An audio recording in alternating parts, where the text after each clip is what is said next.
Doctor గారు ఏమైందండి? ఏమైంది? నాకు పెళ్లి సంవత్సరం అయిందండి. పాప బాబా? బాబుని ఎవరు చేసుకుంటారో పాపనే చేసుకున్నా. ఇంతకి సమస్య ఏందో చెప్పు. నా భార్య రాత్రణంగా పడుకునింది, ఇంతవరకు లేలే. శవాసనం వేసిందేమా? పొట్ట కూడా ఊగలే.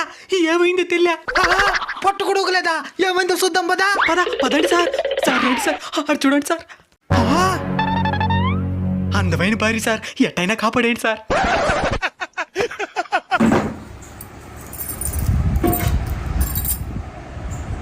మట్టి గాజులు డజన్ 20 రూపాయలే. గాజులు కాదురా, పల్స్ చెక్ చేస్తున్నాను. చచ్చిపోయినది కదరా. చచ్చిపోయిందా? అసలేం జరిగిందిరా? మొన్న పనికి పోయి వచ్చి కాళ్ళు నొప్పులు అనిందే. సరే మన భార్య కదా కాళ్ళు దివినా ప్రశాంతంగానే పడుకునింది. నిన్న రాత్రి గొంతు నొప్పడింది. సరే ప్రశాంతంగా పడుకుంటుంది కదా అది ఎంతవరకు లేలే సార్. ఏమై ఉంటుంది? ఏంది ఏమైంటుందా? సంపేశా